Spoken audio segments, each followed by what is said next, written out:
Joe talks about Joe. And now, your host, Joe Slepsky. Hello again, everybody, and welcome back to Joe on Joe. It is me, your host, Joe Slepsky, and I'm a little hoarse this week, so I apologize for this little raspy intro. However, I really welcome you all to the show, whether it's your first time or your last time. Welcome. This is the podcast where I've covered every episode of G.I. Joe, Real American Hero, the cartoon. We've covered the DIC cartoon. We've covered Extreme. And we've also gone over all of the issues of the Marvel Real American Hero comic book, page by page, panel by panel. And this week, we got a real special episode. We're going back to the You on Joe well. And You on Joe is where you, the listener, are the guest. Whatever your favorite thing about G.I. Joe is. It could be a character. Could be a vehicle, could be an episode of the show, or an issue of the comic, whatever it is, you're the guest on the show. And it's real easy to do. I'm really excited about doing it. So if you want to be a guest on this show and be participating in You on Joe, just reach out to me on social media at Facebook, Twitter, Instagram at Joe on Joe Pod. You could send me an email to joeonjoepod@gmail.com and just talk to me. Let me know what you want to do. And that's exactly what our guest today, Rich Borges, did. And while you're online, you can please give me a rating and review on whatever your podcast app is.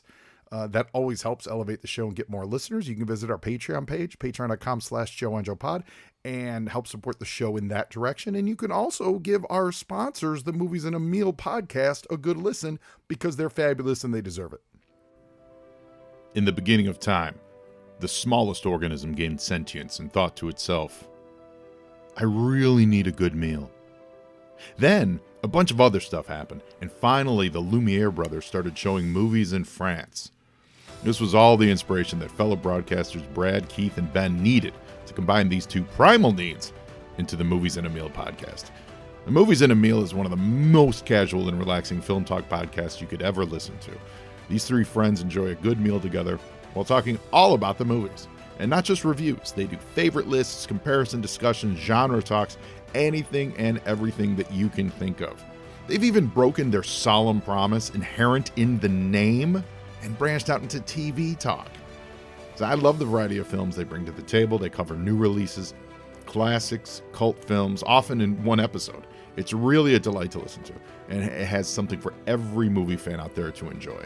So if you're looking to grow your podcast library, if you eat meals, and if you've ever seen a movie, then you should give Ben, Keith, and Brad a listen and subscribe to the Movies in a Meal podcast.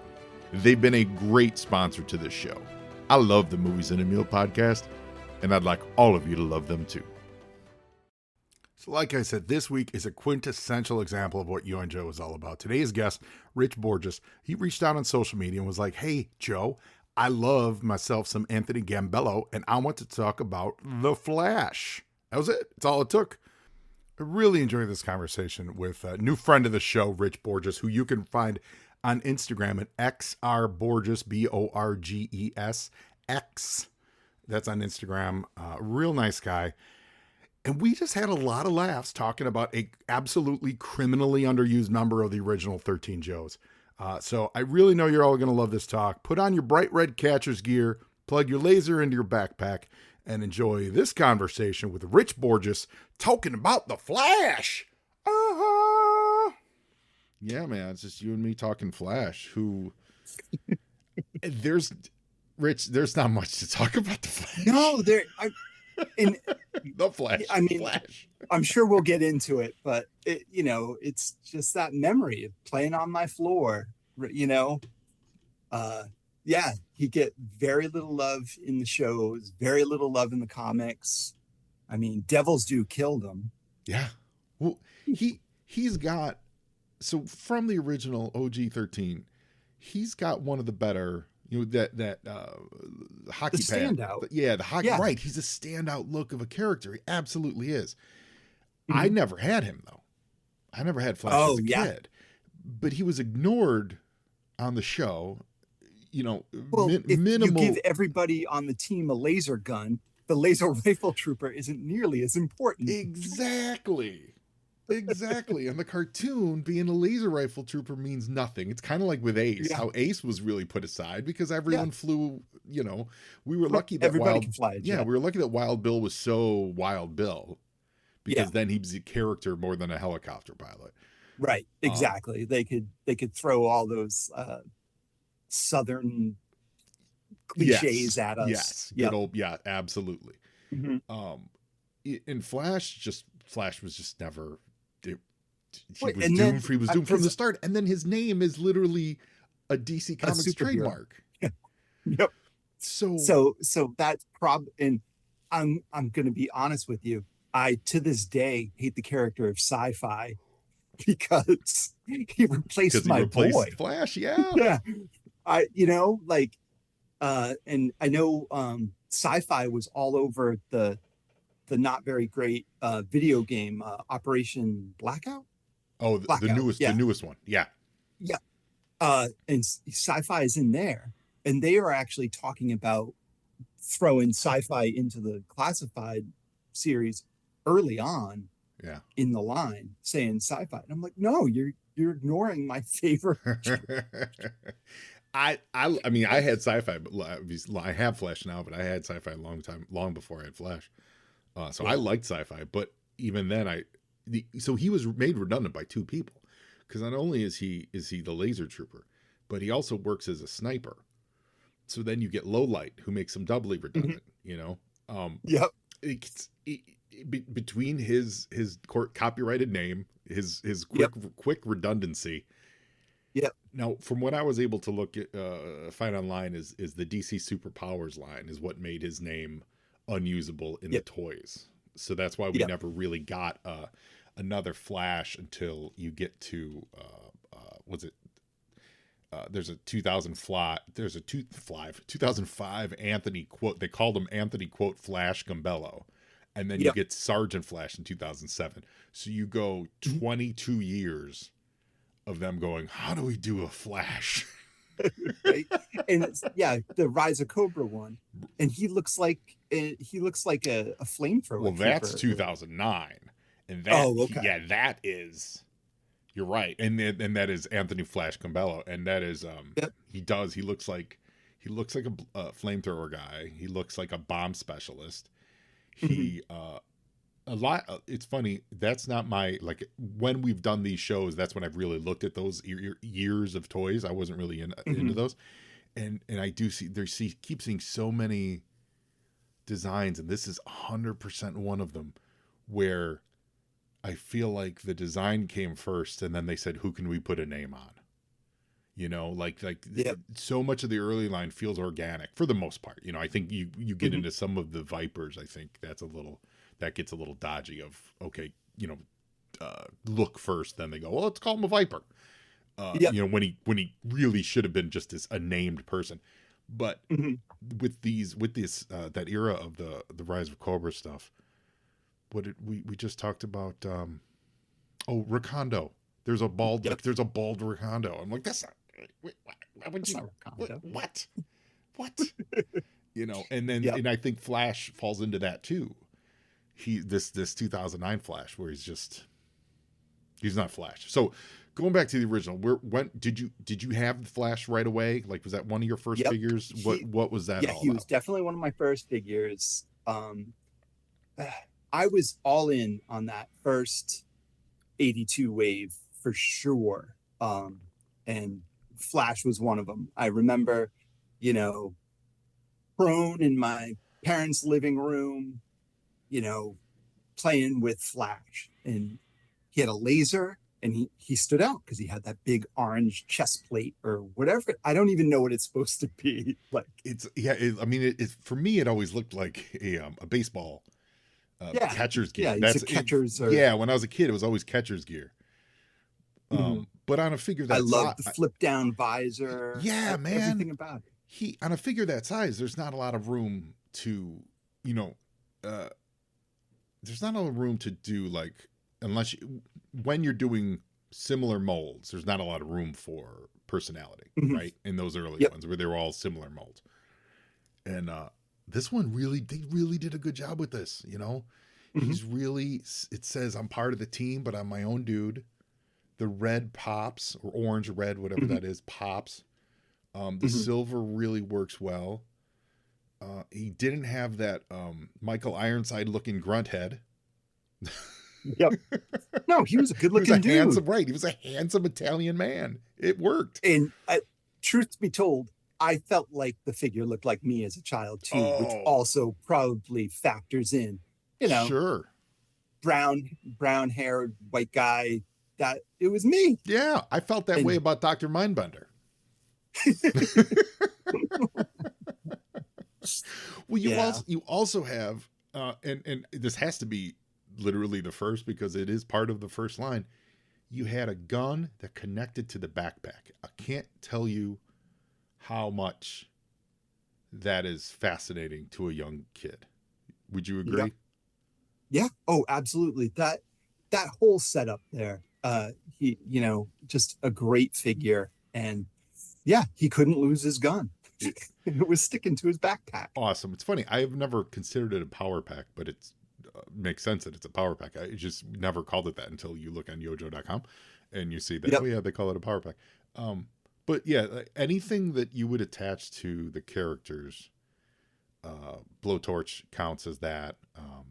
The eels with the face mask, little thing, the rebreather thing, all that. Anytime you get that stuff into play, it's so much more fascinating. So right out of the gate, you get a dude with a laser that connects to his backpack. You're in. Yeah, no, he has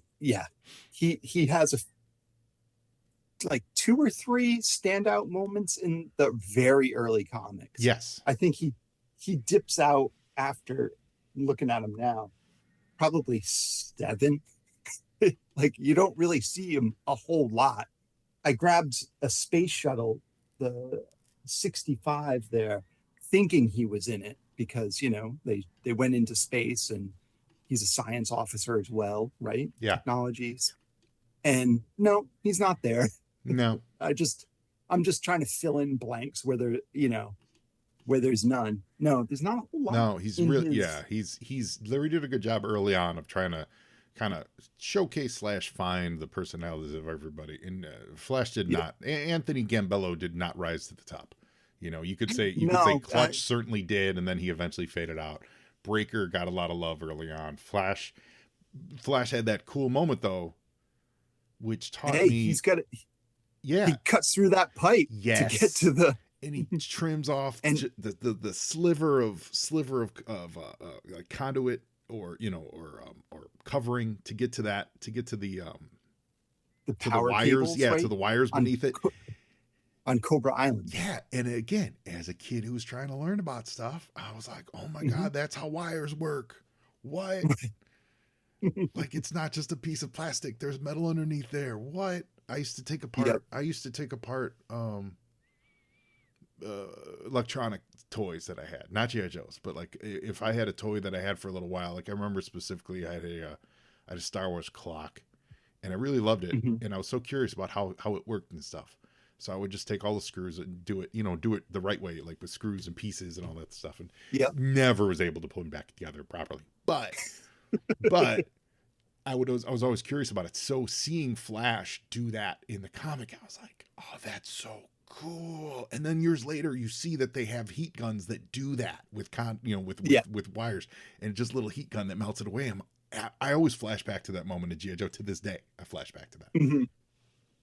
He has another cutting through something moment in the Trojan Gambit, where the Cobra robot's running amok in the pit, and him, Stalker, and Snake Eyes are stuck in, I want to say the armory, but don't quote me on that.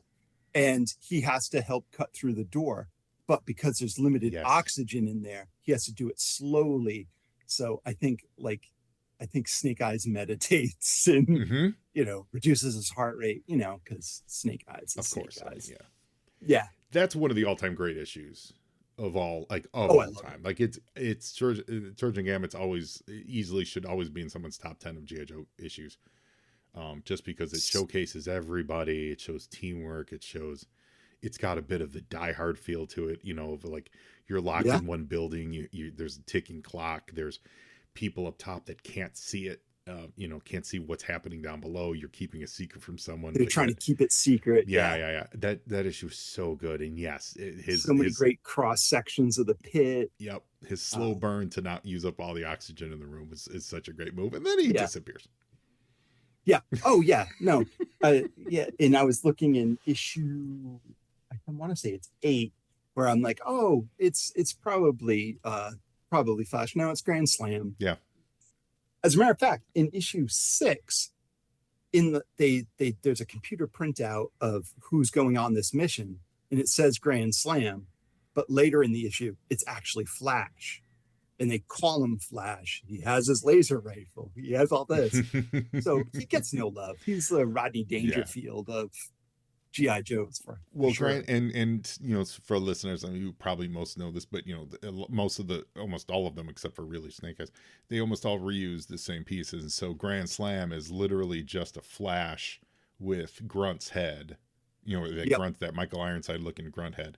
And do they have the same boots? Let me look. Yeah, it looks like they have the same boots. The only difference is different paint job. His boots are black. Yeah. And his gloves are black. Yeah. Later, when he came with jump set, they gave him the all silver pads, and that all silver look is good. It's that great pops. That really, I'm glad. I like that they have the red first though, because that pops against. Not to veer this off into a Grand Slam conversation, but just it works for Flash too. That red, the red on the green pops for like I'm part of the team, whatever. But then you give them when with Grand Slam they give them the silver. That makes it like I'm special edition Grand Slam, Yep. But Flash never got it. No, Flash not. And like you said, with his name being a major DC superhero, you're not going to get a lot of. Yeah. So from what I was able to read is that the superpowers line is what killed his copyright. Yeah, because there wasn't any Flash. The last, I believe, the previous Flash action figure would have been in Mego, 77, 76 or something like that. So it was open for them to use when they did G.I. Joe, but then 2 years later, DC's starting up superpowers, and they're going to win that copyright argument. Yeah. Yeah. And it's funny though that they both have red. Now Flash falls into that category for me with it's Flash and Zap. I thought there was one other one in my head where you like I always used to get him confused because Zap sounds like he could be the laser trooper too. A laser, yeah. But he's the bazooka guy, so it's like the name is what he does, but it's also not super unique of what anyone on the team can do. Yeah, you could easily go Zap's the laser guy, right? Yeah, the guy that zaps things. Yeah, what a Zap? Maybe Short Fuse. Oh yeah, Short Fuse. Well, Short Fuse, he was the mortar soldier. Yeah, mortar soldier. I guess that works for him. But he was Short Fuse. I've always thought like he should have been. That feels like a bomb disposal, right? Yeah. I mean, they're all great names, but it's when in that early one, you need to hit the broad strokes. It's like, man, you save Short Fuse for like a second or third of your line, because then that's your bomb. You know what I mean? It's your bomb disposal guy. Yeah. And your mortar guy instead be something like, I don't know, like Big Lob. Big Lob would have been a good mortar guy name. Yeah. Right? Yeah. Like lobbing bombs at you. I'm Big Lob. Right? That makes sense. But also with Flash, that Hector Garrido packaging art, even that felt more dynamic and popped more than most of the others in that original OG-13 line there. Well, like, holding the gun at the diagonal. Yeah. Let's talk about that for a second. So he's hunched over, showing you his back, which is great for the toy, because he's showing you that this laser connects to the backpack of the toy. Yeah, that's so smart. And it just lends itself to a certain dynamic Dynamism? I don't know what Dynamism, I think, yeah. maybe I think so. it definitely stood out to me He as looks sneaky. He looks sneaky on yes. it. Mhm. Which is great because that's, I mean, your laser trooper's not going to be up front. You know what I mean? Like, well, aside from the fact that they all held lasers up front, but you're in a world of guns and rifles, Mhm. your laser trooper is going to be in the back doing sniper stuff. He's going to be sitting back. He's going to be sneaking up on you. So I think that Precision. works. Yeah, I think that works really well. He's also hiding the front chest piece too in the artwork, Mhm. which is cool because you see that on the figure. So this is one of the few figures where you do get to see what he looks like front and back. Yep. And they really sold you on the equipment that he was coming with. Yes, for sure. Yes, yeah, that really is you're so right there. That's a great observation. This is the feature of the equipment. This is the get this equipment guy. It's all about this. You're getting a laser pack. You're getting the goggled helmet, which is fabulous. Mm-hmm. It's with and on the carrying case, I'm not sure what year it is, 82 or 83 probably. He's actually featured pretty prominently jumping off the Mobat too. Oh yeah. Later to be replaced by Hawk on all of the literally all of the everything. Artwork. Right. Not that I'm bitter. But so I've always had a soft spot for that piece of artwork too, from that carrying case. And it's awesome that it got so prominently featured on the box for the Art of Omnibus. Oh, we just talked about that last week, and boy, you're so right, man. Yeah, like he's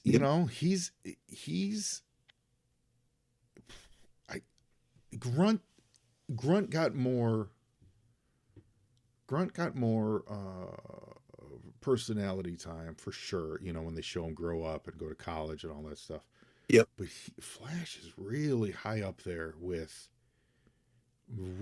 absolutely recognizable, and Grunt recognizable because he was the icon. His image was used in so much of really. He was on the Halloween costume. Yeah, really recognizable icons of the brand that I couldn't tell you what his personality was. Yeah. I know. All I know is that he went to college eventually. That's all I know about him. Yeah. I mean, so in Action Force, he was a British ex-Green Jacket who was recruited alongside Recondo and Ripcord. And, this is interesting. This is fun. After Zartan begins killing corporals, the other soldiers of the camp blame the three guys, Flash, Recondo, and Ripcord, of bringing bad luck to the camp. So this must have been his introductory issue. So they quit. However, when they discover Cobra is planning to attack the camp, they return and warn everybody. So when those three guys, that's a classic storyline, right? We don't trust you, and then those three dudes saved the day. And I'm sure at the end of it, they came back and everyone was happy. And thank you for welcoming us back in, and we welcome you back in, Flash. Meanwhile, dude, you guys were jerks to us in the first place. So why would I want to? Yes, we helped stop Cobra, but why would I want to be friends with any of you? He was voiced by Frank Welker, the legend Frank Welker. And on the cartoon, he has a flamethrower. Like, oh yeah. Cartoon wise, I'm mostly just those two the first two miniseries. Mm-hmm. That was the get off the school bus, run home and watch. Yeah. It was appointment viewing for sure. And he's stuck in the cave with Scarlet, Snake Eyes, and the Asp. Yeah. The Asp armor turns around, and then he sets him on fire with his you're right. Yeah, you're right. I forgot about that. Yeah. Well, you know what? I'll bet you that was their way to differentiate him from lasers. Because if they just show regular lasers shooting out of his weird looking, everyone else has one gun that shoots lasers. And then he's got the specialty set gun that shoots something. So that's interesting. Plus, realistically, with a name like Flash, having him be a flamethrower guy makes more sense. It definitely works. Yeah, I yeah. was thinking Flash, like the sci-fi, like Flash Gordon Oh, sort of you're for yes, him, yes. which is probably where it comes from. I agree with you, but if you're, but it also, if you need a flamethrower guy, Flash would be it. Yeah, And yeah. you have only And certain that names first to choose wave from. didn't have a flamethrower. No, that's no. I Not till Blowtorch. Not till Blowtorch, and even then they probably were like, "Are we sure we want to do a flamethrower guy for children?" Right. I love Blowtorch, man, but like I'm sure there was some discussions around that. But Oh, yeah, from an because- animation wise, that does make sense that they'd want to differentiate him because he's carrying something different. So what's different Yeah. about him? Well, let's just give him a flamethrower. That makes a little, and it kind of more explain a flamethrower explains more why he has that outfit. Yep. Than For sure. I mean, I guess at the time you could think that maybe lasers, these high intensity lasers would also burn you too, or give him more protection. Because it's experimental in the thing, so Right. I'm sure it was pretty dangerous anyway. Oh, completely. Yeah, completely. So He also was featured in that great episode where Airborne's little brother, who had psychic powers, got kidnapped. yeah, That episode was awesome. Any show that you get like family members of the Joes, or you get to know deeper stuff, like was it Psychic Flint's? Yeah, Flint's brother. aunt and uncle, or Shipwreck's niece or nephew, whoever that was. Yeah, and you got Roadblocks. Roblox. Aunt and uncle? Was it aunt and uncle or grandma? Is aunt and uncle? Yeah, he ran the Red Rockets. Rockets, yeah. I love those episodes. So I've always really enjoyed that episode with Airborne and his little brother, his psychic little Airborne brother. They kind of ditched his Airborne's Native American side in that, if I remember correctly. Yeah. Well, I don't think they ever really dwelled on that much.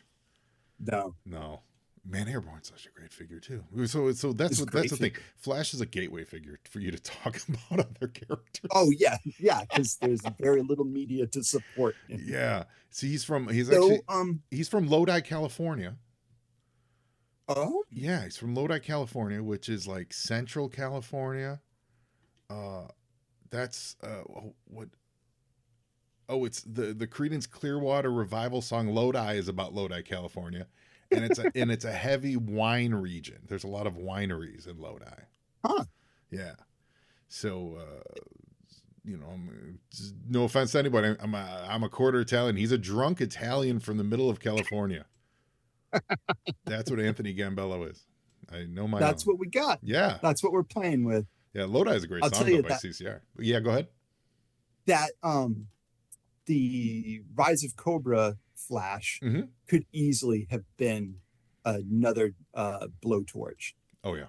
He looks more like Blowtorch to me. Oh, he completely does. When you see him, picture contributed to yojoto.com by Philip Donnelly. When you see all of this weird bazooka looking thing, and then he looks like a Blowtorch guy. He looks like a flamethrower. Yeah. They give him this full face mask with the rebreather stuff going on. Yeah, he does not look like in any way, shape, or form a laser trooper. His other versions, his other more modern versions when he was Sergeant Flash, which I like that idea of calling him Sergeant Flash. Yep. Instead of just, calling him Anthony Flash Gambello is also fine too. But fine, give him a bump up. Make him a sergeant. That's cool too. Yeah. But they're pretty accurate to his look. The backpack. What's neat is the backpack was fairly identical. Like the whole thing was identical. Like that's a good figure. I definitely went through and collected some of those. Is it the 25th anniversary figures? Mm-hmm. Those when they started doing the modern builds. Yeah, the 4-inch that's the 25th. builds. Yep. He's and really just- lean. Yeah. Man, I definitely. That's right around 2008. I was in a weird transitional place in my life. I was changing jobs. I was changing careers. Changing, whatever. It's a different story. But like, I wasn't in a place to be buying GI Joes, and I regret it, man, because I really like a lot of those. And they're great. They're really great. Yeah, and this definitely is one of them. They're really, really great figures. The white version of him from 2005, the Anthony, the 2005 one, it feels like they were Oh, he was. Yeah, he was more of a space figure. Yeah, they gave him a. He has. Have you ever seen that one? The I don't 2005. think. He doesn't I look at don't all. think. Yeah, he doesn't look at all like Flash. He's actually. Well, I guess he's. I guess they're modeling. It's more of an underwater thing, I think. But he looks like he's wearing a. It was included with the reprint of GI Joe number 8. Mm-hmm. So maybe it's like He's an astronaut. Yeah, he looks like an astronaut, right? Which issue is that? It's issue number 8. Huh. Yeah, so it doesn't look anything like our Flash. Nope. But and Not my Flash. And you see the entire hashtag not my Flash. Body construction. The entire mold, aside from the head, was originally used to create the action pilot astronaut from 1994. So yeah, that makes sense. Yeah. Yeah. So that's another one of, and But I'll probably look these up on eBay after this. Sure. And maybe it was like we want to do a Flash. We haven't sold Flash. We don't know how popular Flash will be, so let's save money, put a different head on an existing body and call it Flash and see if there's any interest. You know what I mean? He was packaged in a 3-pack. And if Flash's one fan doesn't have it, yeah. then Yeah. If Rich Borges doesn't have it, we got one. When they package them with Rock and Roll and Short Fuse. So Rock and Roll's your big seller there. Yeah. And then Short Fuse I think has some appeal too. In the most recent issue of the Skybound G.I. Joe, I hear from Diana Davis, and I'm going to just take her word for it, that Flash is one of the people in the funeral scene folding up the flag. Oh, okay. I'll take her word for it. And I'll take any opportunity to have him represented. I can neither confirm nor deny that, but I trust Diana Davis implicitly. She is literally works on those books. She helps consult on those books, and she knows more about G.I. Joe than I will ever know. So I will 100%. Right? If she says it, I love it. Then I love it, and I trust it 100%. That's great. So do you still have any of your Flash figures? So when I first got into G.I. Joe, it was the 12-inch G.I. Joes. Oh, wow. Of course, there's going to be a story. So my cousin, Ralph, we would go over to my aunt's house, and he would dig out his old G.I. Joes and show them to me and play with them. And, as a kid, I'm like, oh, what are you going to do with these? You're getting a little old to be playing with these, Ralph. Eventually he gave them to me. Nice. And so second grade Rich is carrying his wooden foot locker with sweet. all like the World War II era Joe clothing and stuff for show and tell and stuff like that. Oh, that's great. So when the G.I. Joe when they were redoing G.I. Joe, I remember my aunt saying, oh, they're going to remake G.I. Joe and they're not going to be as good. Whatever. And so I'm like, all right, well, I'm all in on this. So when I got to that, when I got a little older, I started skateboarding and, kind of being too cool for school and stuff. Uh-huh. My nephew, I gave him all of my old G.I. Joe stuff. That's cool. It was like a dishwasher size box. Wow. Of G.I. Joe stuff that I just gifted him. And one of my favorite things about this Christmas is I got to give my nephew, got to give his son, I got him the Snake Eyes and Timber set. Oh, yeah. And he was full on into it. Like, he's like, do they make other animals in this line? Awesome. Yeah. How about a bat? Oh, so amazing. Just yesterday, I picked up Mutt in Junkyard. I was just gonna say, so you gotta hook him up with a Mutt in Junkyard. Yeah, so I sent him a picture, and I'm like, "Oh, show Calvin this because he needs to see this." Yeah, it's a great figure. I just got mine in the mail too. got to push it down the line. You really. you do. That's so cool. I love that you gifted it to your nephew. Now, did he appreciate it at the time? Like, did he love it, or did he I, destroy them? I'm pretty sure I'm his favorite uncle still to this day, Sweet. just for doing that. That's pretty good. Because, yeah, so I got that going for me. Awesome. So Um, so then have you gone back and collected any of the classics? so so I am. I'm trying to just fill out the original OG-13 Mhm. straight arm. Great. So the first one I got when I got this was Flash. I have a friend, my friend. Do you know Toy Galaxy? I know Dan that Larson. I think I know the name. Yeah. YouTube channel, pop culture. Oh, yeah, It's I've really seen good. it, You yeah. should watch. You should definitely watch. So he and I went to high school together. In college, we used to cut classes and go buy Star Wars figures. And so he goes to a lot of conventions and stuff. I do not. And so I'm like, hey, if you see a Flash for a good price, Yeah. could you get him for me? And so not only did he get me Flash, he got me Grand Slam Sweet. because he thought it was Flash. Fly. Hey man, we all make those mistakes. Absolutely. Hey, 2 for 1. Yeah, 2 for absolutely. 1. Absolutely. I've absolutely made those mistakes. Well, we should mention real quick. You're talking about growing up. You grew up in the backyard of Hasbro. You grew up in Rhode Island. Did you grow up in Jamestown? I grew up in Middletown, which is just across a bridge. But yeah, so I work probably 15 minutes away from Hasbro and we went to college in Providence. So we would go to the factory store there when they had a factory store in Awesome. Pawtucket. Tell us about that. What was that all about? What was that like? It was a little underwhelming, not gonna Oh. lie. But all again, reject it's this, broken pieces from the manufacturing line. you know, we would go there, we would grab, because it was when what else were we picking up then?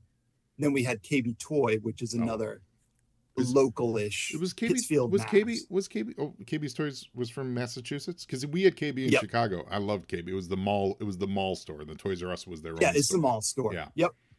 You go. Yeah. So we Most of would my go Joes. there. Most of my Joes were probably bought from KB more than Toys R Us actually. So on the island I am from, there was a Kmart, a Zare, and then there was a That is there. yeah, and what was so Douglas Drug was a good spot. They were a little more expensive, Okay. but I got my Cobra Ninja there. Oh well, So, Rich. Storm Shadow. Drugs are always more expensive, especially on islands. So let's be Yeah, fair. so- what was the corporate store? Was that open to anyone, or did you have to know someone that worked there? Originally it was a public. It felt like a kind of a backdoor sort of situation where you go in, but no, for a time anyway, the public could go in there. Yeah, and did they carry everything at normal prices, or was it like broken, rejected, or you know what I mean, like off? You know, maybe the printing they was just off. had nothing. No, it wasn't factory seconds or anything. Yeah. But And it yeah, was no, just the they just regular had stuff. standard array. Yeah, Yep. and at regular prices, or did they offer you a discount? Regular prices. Regular prices. They're not going to give you anything. Yeah, okay. And I mean, back then, like so, Cabbage Patch Kids were hard to find. G.I. Joe Yep. wasn't hard to find. G.I. Joe was Nope. everywhere. So it's not like you had to go there to get find this Right. chase figure. Like you could find those everywhere. That really there wasn't a dearth of G.I. Joe anywhere. No, Interesting. chase figures. Was that a thing back then? Back in the day? Well, like I said, like Cabbage Patch Kids were, because they had that special thing, that unique thing about them where they had different birth dates, and then they were all different, races and things like that. So people wanted to get certain races and certain looks and certain hairstyles, and then with the birthday stuff, I know I remember my sisters were big into them, and my mom was Yeah. That was like her. They're older than me, so that was my mom's first experience with the stuff that soon her son would be heavily into, of like chasing down hard to find crap. Um, Yeah. I remember that the big thing was, at least with our area, was finding, well, one, if you could find a kid with your actual birthday, that'd be amazing. But it was like birthday month. Yep. So you wanted a kid, mine, would have been July or April or for May, Yeah. And my mom, Mary Lynn, God bless her. Listeners, if you remember, she was a guest on the show last spring. We had her on. We talked G.I. Joe, and we talked a little bit about this.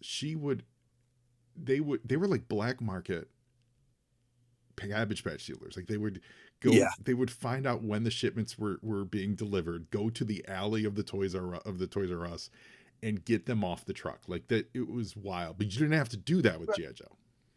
Early in the classified line, it was kind of like that. It was. You're right. It was crazy. Yeah, it was. And now we're starting to see those prices come back down to normal, and we're starting to see discount Right. prices at places like Ross and there's loads. Some, there's a bunch.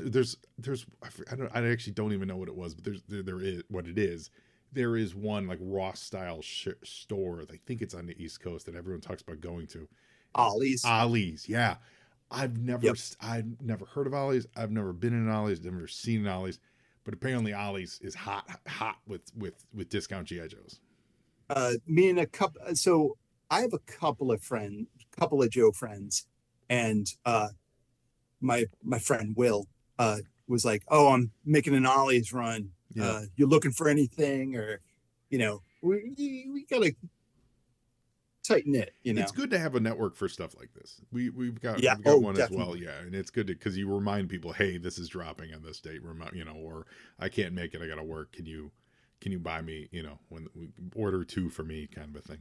So that's really good, and it's good that's the kind of friendship that carries forward from just being a kid about this stuff, to growing up. So did Hasbro have like did they have like a social imprint in the in the area, like, you know what I mean, like a corporate social imprint? Like, were they a big influence in, I guess, like, society in Providence, or was it just another company? They just another company. It wasn't I mean, I love it because you don't get to hear, just like Flash, you don't get to hear about Rhode Island very much. Right. It's not talked about, and Hasbro's from Rhode Island, so I kind of like it. Yeah.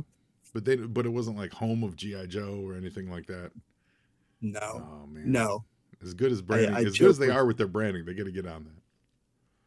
Right. Well, though we did have they did a Hasbro Con, but now they just do it all online. Yeah. I remember. They did have a HasCon in Providence, right, a bunch of years back. But yeah, a little underwhelming. Well, what kind of future would you like to see for Flash, Rich? Like Flash? Yeah, I would like to see him even just as a support character, say in the comic books, with the is it Glenda for the Dragonfly copter, as she was one of the. She has his backpack and gun. Right. So that tells me that's they got the tooling for that. So I think there's going to be a Flash very soon, or Sergeant Flash probably. Yeah, probably Sergeant Flash. Yeah. Yeah, I'd love to see a classified Flash. I'd like for them to treat the OGs as that OG unit. You know what I mean? Yeah. Like, really lean into that. And, talking more of the comics, I guess, or, if they were to do a cartoon these days, really lean into it and really treat those OGs like, whereas Hawk and Scarlet, Snake Eyes, and Stalker are the only standouts, right? They're the only ones that broke free. So then that would leave, is it 9? Or, George, OG 13, when we count that, does that include the Cobras? Clutch, Steeler, Grand Slam. Zap, Hawk, Snake Eyes, Scarlet, Stalker. Yeah. Well, I'm not doing math live on the air, But No, point no, being, no. outside of Mhm. like those four, I want Mhm. all of those Joes. I would really love to see all of those Joes to just become some kind of unit, you know? Call it Mhm. whatever you want, but like they're this tight knit, we were there at the start unit. Um, and just have that be a thing. Whether, you know, maybe they don't support their own ongoing adventures, but like Right. when you see them together, give them a little nickname, you know, give, you know, the OGs or the, you know, like Night Force or, you know, Tiger Force or something like, you Yeah. know, Burkhart Force, whatever you want to call it. That's what I would love to see, because there's doubtful that either one of them are going to break out on their own now. Right. So lean into that and just group them together. And maybe they're the OGs that have now retired. Maybe, you know, they're off doing their own thing. There was rumor, or I think I remember hearing about with the GI Joe the second GI Joe movie, the one with Bruce Willis was Retaliation. yeah, Retaliation, where Bruce Willis showed up as Joe Colton and stuff. That the retired dudes that show up out of nowhere and just like, we're old dudes are Yep. going to help kill some people. They were Yep. supposed to be that crew. They were supposed to be Huh. the Clutch and the Zap and the Grand Slam and the Short Fuse. They were supposed to be those dudes, but you know, there was like apparently a last minute like, well, what if we want to do something else with those characters in the future? And my brain breaks because I'm like, you're Mhm. never going to do anything with those dudes.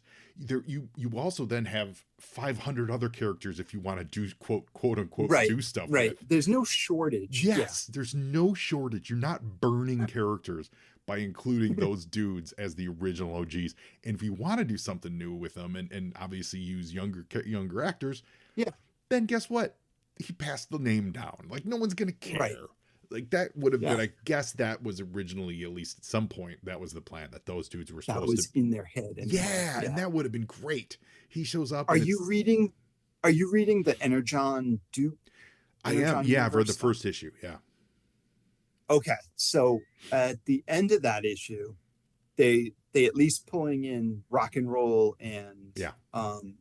in Stalker. Maybe they could, you know, shuffle that in, I'm here. I'm here for it. Get- I'm here for get it. get the rest of them in there. They're gonna need to cut open a pipe or something, right? At some point, there's got to be Somewhere, right? You know, or there's some hydraulics or yes, something. there's insulation that needs to be stripped from a distance somewhere. Right? With precision. With precision. Call Tony Gambello. That's his commercial. Hey everybody, I'm Tony Gambello. You got some insulation that needs to be stripped out? You call me. You don't want me hanging around your house? I'll do it from across the street. I'm Tony Gambello. My friends call me the Flash. I'll take care of you. You call me 1-800 not that Flash. And I'll expose your wiring. I'll expose anything. I'm the Flash. I'll expose your wiring from a distance. Call Anthony Gambello from Lodi, California. That's it. See? That's what the Flash is up to. You just nailed it. Yeah. Whoever's writing Duke really needs to get in on I this. just gave him more character than he's had in 40 years. Right. Oh, I mean, he did zap some snakes at the end of issue 7. Yeah. You know, Yeah. I hope you like your Cobras fried. Sure. Yeah. Good job. Good job. He can Flash. do all sorts of stuff. Hey, listen, I'm not slagging on him. I'm just saying there's a bit of No, redundancy. I get it. There's a bit of redundancy baked in when everyone's carrying lasers. Yep. Rich, this has been a lot of fun, man. This has been a lot of fun. Yeah. I hope so. Thanks for having me. Thank you for coming on the show. Is there any parting thoughts on Anthony Gambello? Like I said, I just hope that, you know, he doesn't have to do a lot in a comic book or in any kind of media. You know, just throw him in there and it will make me happy, because I've had to live with these little bits and pieces. You know, he basically exists like 3 panels at a time in every comic book. Yeah, that's it. So, and yeah, it's, you know, it's not as, by no means is he as sexy as Snake Eyes or anything, but yeah, he's always just been a favorite of mine. Ever since ever since I was, It's the perils of lying being prone yeah, on my mom's living room floor. perils of being a Um, fan of an obscure character, man. Yep. It's there's so much of it that lives in your head, and maybe that's I mean that might be in a way that might be a little more rewarding because The best space for him. yeah, sometimes you're a fan of something and then all of a sudden everyone's like, everyone jumps on board and you're like, oh, I was a fan of it. I liked Flash before he got really huge. Name But, 3 songs. right, yeah, you name Yeah. 3 songs before Flash sold out to the corporate record album. Come on, man. Right. I love it. I hope they do too. I really do. I think those OGs are they're a nice resource that instantly adds a historical context to any version of G.I. Joe story that you're telling. Like any version. Exactly. It engenders that whatever that style is of the story you're saying, it engenders the OG fans like us. It goes, oh yeah, there's a rich history, and then narrative wise, it just adds a history to it. And I think that's always welcome in almost any story I can imagine. So awesome. Rich, thank you so much for being on Joe today. Yep. All right. Thank you. Thank you. Appreciate you. And now you know more about Flash, and Joeing is half the battle.